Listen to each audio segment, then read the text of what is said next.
अस्सलामुअलैकुम, आदाब। पिछले 16 वर्षों से लगातार एक लड़ाई लड़ी जा रही है और सीमित दायरे में रहकर लड़ी जा रही है।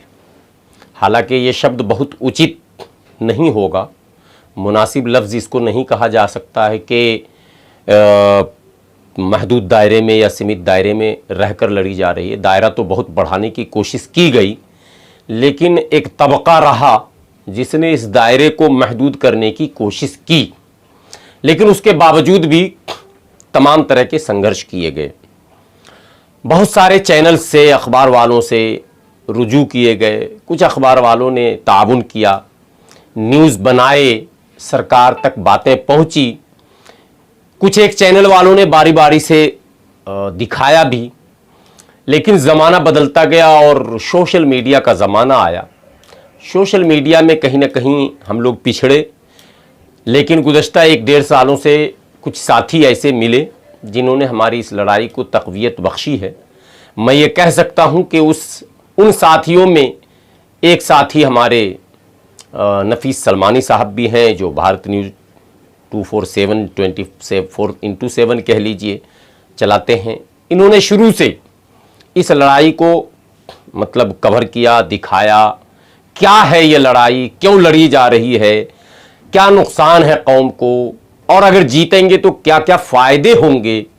इन तमाम पहलुओं को इन्होंने हमेशा दिखाने की कोशिश की और हमेशा ये कोशिश की कि ये सच्चाई आम आवाम तक जाए जहां तक पहुंच नहीं पा रहा है, ख़ास करके उस तबके में कम से कम चला जाए जिसको इसका फ़ायदा मिलना है, जिसको इसका लाभ मिलना। लड़ाई क्या है? भारत एक डेमोक्रेटिक स्टेट है, एक लोकतांत्रिक देश है और संवैधानिक व्यवस्था है। यहाँ आईनी निज़ाम है और उसी से ये पूरा मुल्क चलता है। ये एक बात पहले समझना है। यहाँ तमाम चीज़ों के लिए कानून पहले से संविधान में बने हुए हैं। जैसे कोई क्राइम करता है तो जो क्रिमिनल्स एक्ट हैं वो अलग अलग तरह के हैं जो सब पर समान लागू होते हैं। ये अलग बात है कि न्यायपालिका या पुलिस की मिलीभगत से कुछ गरीब लोग इंसाफ पाने से महरूम रह जाते हैं, लेकिन इसमें कानून का दोष नहीं, उसके नफाज करने वाले, लागू करने वालों का दोष हो सकता है। संविधान में मतलब कमी नहीं है, संविधान में सारे प्रावधान हैं। तो क्रिमिनल एक्टिविटी है जैसे 307 है, 302 है, 376 है, 354 है, 107 है, 751, ये सब जो आप धारा 144 है, जो कुछ आप सुनते रहते हैं, जो आम है, अक्सर सुनते हैं, ये क्रिमिनल एक्टिविटीज के लिए, और ये हिंदू, मुसलमान, सिख, ईसाई, जैन, पारसी, बौद्ध सब पर समान तरह से लागू होता है। इसी तरह से बहुत सारे कवानीन हैं, उसमें जो सरकारी मराआत, जो सुविधाएं दी जाती हैं वर्गों को वर्गीकरण करके, चूंकि भारत में भारतीय संस्कृति का एक हिस्सा है, यहाँ की तहजीब का एक अटूट हिस्सा है बिरादरी का होना, तबके का होना, जिसको कोई मजहब मिटा नहीं सका। जब बौद्धिज्म की बात आप करेंगे तो बुद्ध मत में कहीं बिरादरी का जिक्र नहीं है, वहां भी समता और समानता की बात की गई, लेकिन बुद्ध मत के मानने वाले पैरोकार भी कहीं ना कहीं बिरादरियों में बटे। ईसाइयत में आप देखें, अगर उनकी किताबों को पढ़ेंगे तो आपको बिरादरी का जिक्र नहीं समझ में आएगा, लेकिन आज जो मौजूदा ईसाई हिंदुस्तान में है या दुनिया के और मुल्कों में भी है तो कैटेगराइज है, उनके अंदर भी ऊंच नीच भेदभाव का मामला, इसीलिए उनमें कई फिरके उनमें भी बन गए हैं। इसी तरह इस्लाम, जिसने मसावात का जोरदार मतलब हिमायत किया, और मसावात इसकी रूह है इस्लाम की, मसावात के पैगाम पर ही लब्बैक लोगों ने कहा और इस्लाम को कबूल किया, चाहे इसकी नमाज हो, इसका रोज़ा हो, इसका ज़कात हो, जो निज़ाम है इस्लामी, उसमें मसावात पर बहुत ज़्यादा जोर दिया गया। और आपने वो शेर सुना होगा, एक ही सफ़ में खड़े हो गए महमूद व अय्याज, न कोई बंदा रहा न कोई बंदा नवाज। ये शेर यूं नहीं कहा गया था, लेकिन बदकिस्मती से हिंदुस्तान में चूंकि पेशे की बुनियाद पर बिरादरी का नामाकरण हुआ था, जो जिस पेशे से जुड़ गया उसको उसी नाम से बुलाया जाने लगा। इस्लाम ने इस बात की वकालत की और कुरान ने कहा वजअलनाकुम शुऊबन व क़बाइला लिताअरफू, लेकिन आगे कहा इन्न अक्रमकुम इंदल्लाहि अत्क़ाकुम। शोबा और कबीला ये इसलिए है ताकि पहचानने में आसानी हो, सहूलत हो, इसलिए नहीं है कि उसमें कोई छोटा और कोई बड़ा हो। छोटे और बड़े के लिए, मकाम के लिए तकवा शर्त रखा गया, तकवा पैमाना बनाया गया। ये तो हो गई इस्लाम की बात। भारतीय संविधान में भारत की जो स्थिति थी सामाजिक, उसका मूल्यांकन करके, सर्वे करके वर्गीकरण कर दिया गया और जो लोग रेस में पीछे रह गए थे उन्हें बराबर का अवसर प्रदान करने के लिए आरक्षण की एक व्यवस्था की गई। उसमें भी 3 तरह की आरक्षण की व्यवस्था हुई थी, उसमें भी वर्गीकरण किया गया और उसको कानून की किताब में आर्टिकल बनाया गया। आर्टिकल 340, 341 और 342, यानी अनुच्छेद 340, 341, 342, यानी आईने हिंद के दफा 340, 341, 342 के दायरे में रिजर्वेशन का एक प्रोसेस बनाया गया कि अमुक अमुक को 3 कैटेगरी तय किया गया। तीनों कैटेगरी में समाज के उन तबकों को रखा गया था जो रेस में कहीं ना कहीं मुख्य धारा से पीछे चले गए हैं, उनको मुख्य धारा में लाया जाए, उनको समान अवसर प्रदान किया जाए, चाहे वो पॉलिटिकल हो, चाहे वो सोशल हो, चाहे वो इकोनॉमिकल हो, चाहे वो एजुकेशनल हो। इन तमाम शोबों में बराबरी के मौके यानी अवसर उनको कैसे मिले, इसके लिए रिजर्वेशन का इंतजाम किया गया और यह संवैधानिक इंतजाम किया गया था। अगर संवैधानिक नहीं होता तो नेताओं के या पार्टियों के रहमो करम पर हमको रहना पड़ता, इसलिए इसको संवैधानिक कर दिया बाबा साहब अम्बेडकर ने अपने जीते जी और उसको अपने भारत के संविधान में समाहित कर दिया। अब 3 वर्ग जो बनाए गए उसमें एक को ओबीसी के नाम से आप जानते हैं, यानी अत्यंत पिछड़ा जाति जिसको कहते हैं, दूसरे एससी जिनको आप शेड्यूल्ड कास्ट कहते हैं यानी अनुसूचित जाति कहते हैं हिंदी में, और तीसरा एसटी यानी शेड्यूल्ड ट्राइबल जिसे आप अनुसूचित जनजाति कहते हैं, जिसे आप आदिवासी भी आम शब्दों में कहते हैं। ये 3 कैटेगरी तय किया, तीनों के मराहत भी अलग अलग तय किए गए यानी सुविधाएं अलग अलग, और तीनों को पॉलिटिकल, सोशल, इकोनॉमिकल, एजुकेशनल अलग अलग क्वालिटी में सेट कर दिया गया। ओबीसी के बारे में आपको पता है, जो संवैधानिक व्यवस्था थी उस पर अमल जब नहीं हो रहा था तो मंडल कमीशन बनाया गया कि कैसे अमल हो। मंडल कमीशन ने एक रिपोर्ट दी, उस रिपोर्ट को उस वक्त की सरकार ने दबाया, बाद में बीपी सिंह की सरकार ने उस रिपोर्ट को लागू किया और 27% आरक्षण ओबीसी को यानी अदर बैकवर्ड क्लासेज जिसको इंग्लिश में कहते हैं उन्हें दिया गया। लेकिन जब ओबीसी की सूची बनने लगी तो धर्म के आधार पर नहीं बनाई गई, वो जो जातीय समीकरण था और पेशा था जिससे यह पहचाना जा सके कि यह जाति, यह समूह जो है वो मुख्य धारा से कहीं ना कहीं कटा हुआ है। तो साहब ओबीसी के वर्गीकरण में हिंदू, मुस्लिम, सिख, ईसाई, जैन, पारसी तमाम यानी तमाम भारतीयों को समाहित कर दिया गया।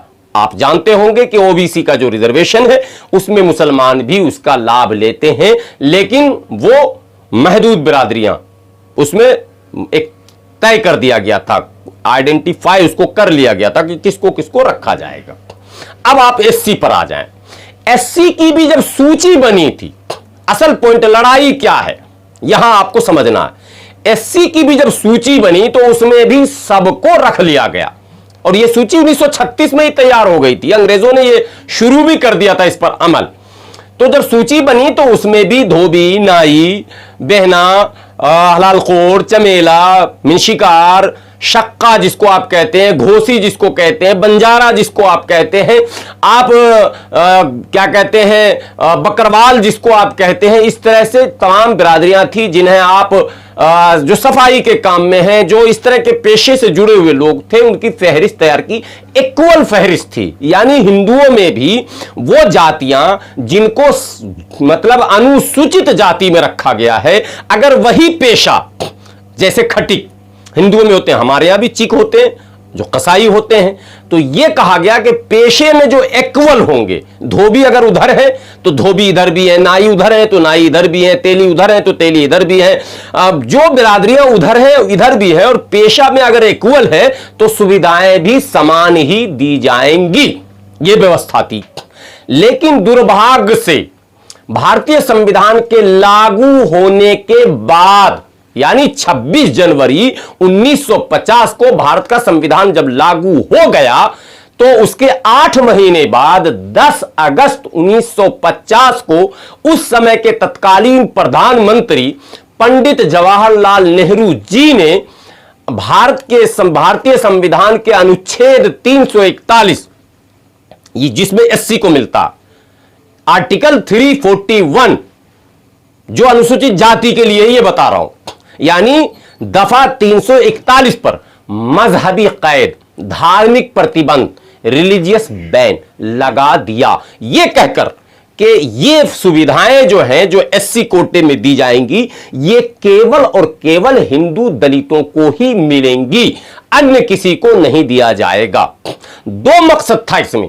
एक मकसद यह था कि एक भय मनुवादी व्यवस्था में, या यूं कह ले बगैर डरे हुए कि ब्राह्मणवादी व्यवस्था में एक भय था कि चूंकि वो समानता के दुश्मन है, ये व्यवस्था ही दुश्मन है समानता की, उनको ये लग रहा था कि यदि सुविधाएं समान मिलेंगी तो कहीं ऐसा ना हो कि ये हमारा वाला इधर चला जाए, सुविधाएं तो मिलनी ही मिलनी है, तो इधर क्यों ना चले कि एक ही मस्जिद में सब मिलकर नमाज भी पढ़ेंगे, यहां तो मंदिर जाने पर रोक है। देखिए, मैं कैमरे पर कह रहा हूं, ये बहुत बड़ी बात कह रहा हूं जो अब तक कोई कहने की हिम्मत नहीं जुटा पा रहा था।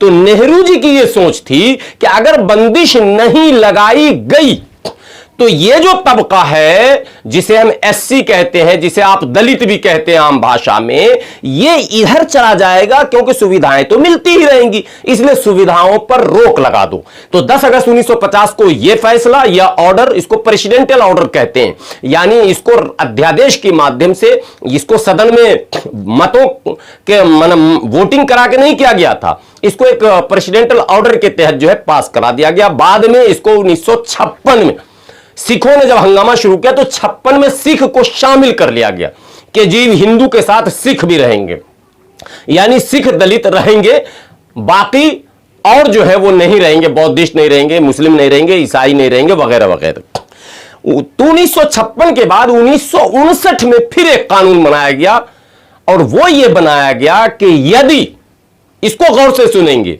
यदि आपको ये सारी सुविधाएं चाहिए तो आप इधर आ जाएं। समझ रहे हैं बात मेरी? इधर आ जाएं। घर वापसी, अब तो समझ गए होंगे क्योंकि घर वापसी की बातें बहुत जोरों पर आ चुकी हैं। और आपने आगरा की दास्तान सुनी, आगरा का मशहूर हुआ था, मीडिया ने मशहूर किया, लेकिन आपको पता नहीं है, मैं आपके इल्म में डालना चाहता हूं कि यह वाकयात आए दिन हो रहे हैं। हरियाणा, राजस्थान और पंजाब में लगातार यह घटनाएं घट रही हैं कि हमारा तबका, यानी इस्लाम का मानने वाला वो तबका जो एससी के दायरे में आता है, वो मुर्तद हो रहा है। इसके पूरे प्रमाण हैं और उस पर सर्वे मेरा किया हुआ, इसलिए मैं कह रहा हूं।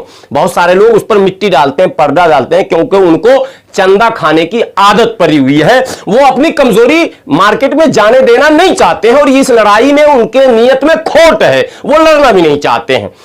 इसलिए मैं इसको बता देना चाहता हूं एडिशनल। तो 1959 में एक कानून फिर लाया गया कि यदि आपको यह सुविधा चाहिए तो आप इस्लाम छोड़िए और हमारी तरफ आ जाइए। खेल तो समझ में आ गया कि क्यों बंदिश 1950 में लगाई गई थी। अब सवाल उठता है कि सिखों ने लड़ाई लड़के ले ली, फिर बौद्धिस्टों ने लड़ना शुरू किया। बौद्धिस्टों को यह लगा कि यह मसला तो ऐसा है कि बौद्धिज्म जो है भारत की धरती से समाप्त हो जाएगा अगर ऐसा रहा तो जितने भी बौद्ध के गुरु थे, यहां से लेकर जापान तक ये बातें गई और बड़ी लड़ाई लड़ी गई, और साउथ में कई मुकदमे डाले गए, और उस मुकदमे में कोर्ट से पहले लोग हार गए, लेकिन ये लड़ाई नहीं रुकी। और अंतोगत्वा बीपी सिंह की ही सरकार में रामविलास पासवान की मदद से बौद्धिस्टों को भी 1990 में इसमें शामिल कर लिया गया। लेकिन मुसलमान और ईसाई को इसमें शामिल नहीं किया गया। तब 1994 से यह लड़ाई शुरू हुई और बिहार की धरती से शुरू हुई, फिर यूपी में चला और फिर बंगाल में चला और कई राज्यों से। यह आपके नॉलेज में रहना चाहिए कि बिहार प्रदेश में सन 2000 में विधानसभा से इसको पारित करवाया गया और 2005 में उत्तर प्रदेश से इस विधानसभा से यह पारित कराया जा चुका है, यानी केंद्र से अनुशंसा वहां की सरकार कर चुकी है कि नहीं, ये प्रतिबंध समाप्त होना चाहिए। और बंगाल विधानसभा में भी पारित किया गया, केरल में भी बहस हो चुकी है और आंध्रा में भी बहस हो चुकी है। लेकिन लोकसभा में आते आते बहस लंबी हुई, 40 मिनट की बहस लोकसभा में हुई थी, लेकिन मतदान की नौबत नहीं आई। अंतोगत्वा 2004 में सुप्रीम कोर्ट का दरवाजा खटखटाया गया, लेकिन एक व्यक्ति विशेष इस लड़ाई को जीत नहीं सकता था। जिसकी लड़ाई है, यानी वो तबका जिसका मैंने नाम गिनाया, वो सबका सब जब तक इस पे खड़ा नहीं होगा, और उन सबको खड़ा होने नहीं दिया जाता है। कौन नहीं खड़ा होने देता है, यह हमसे बेहतर आप समझते होंगे। जो मजहबी जुनून पैदा करते हैं, अरे साहब हम रिजर्वेशन मांगेंगे तो हम इस्लाम के दायरे से बाहर हो जाएंगे क्या? हम अधिकार मांगेंगे, भारतीय संविधान द्वारा दिए गए अधिकार। अच्छा, झगड़े होते हैं, लड़ाई होती है, तो आप कहां जाते हैं? थाने जाते हैं, तो संविधान के शरण में जाते हैं। जमीन में विवाद होता है, कहां जाते हैं? अदालत जाते हैं, तो संविधान के शरण में जाते हैं।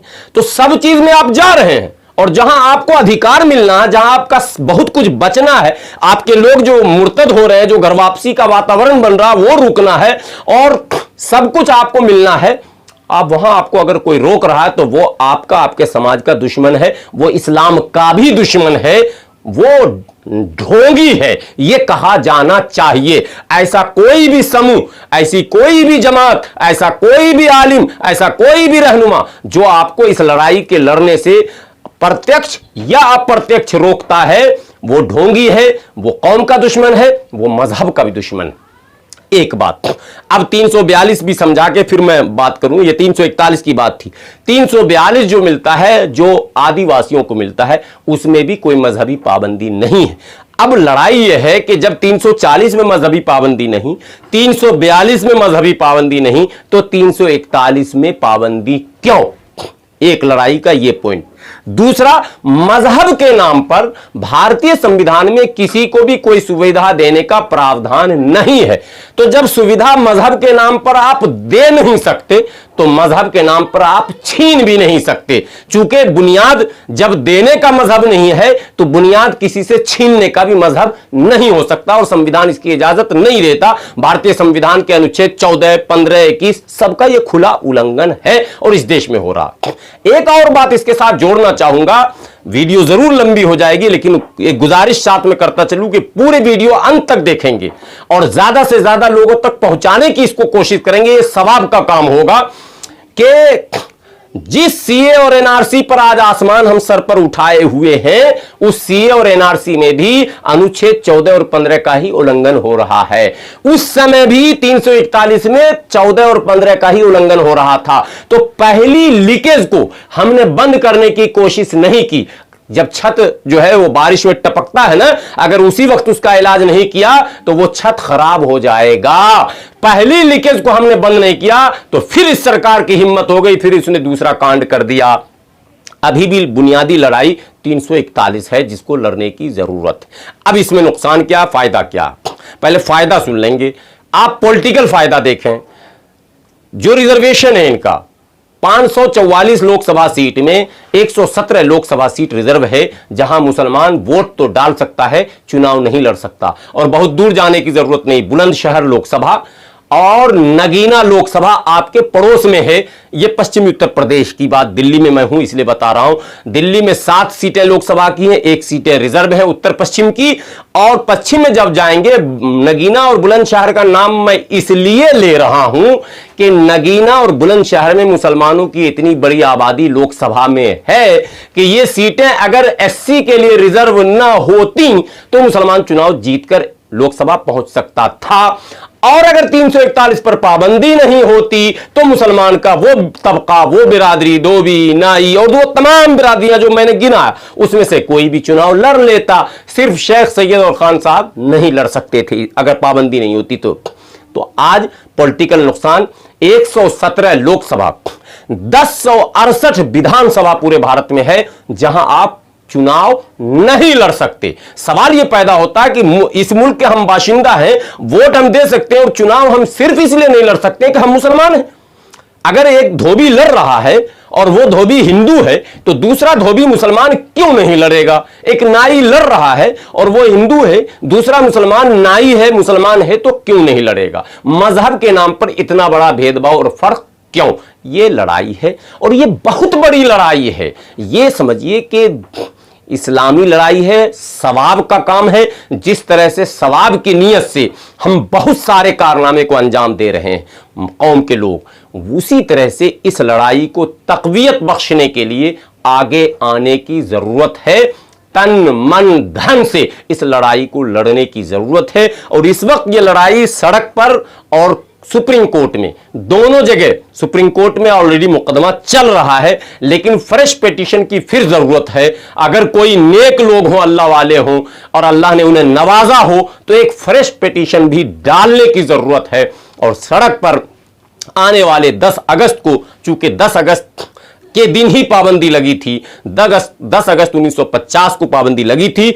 हम लोग जब से होश में आए, मेरा ये 15वां धरना है, हर 10 अगस्त को काला दिवस के नाम से, नाइंसाफी दिवस के नाम से, यौम नाइंसाफी के नाम से हम प्रोग्राम करते हैं और सरकार को मैसेज देने की कोशिश करते हैं। इस बार भी इंशाअल्लाह हालात जैसे भी होंगे ये प्रोग्राम किया जाएगा।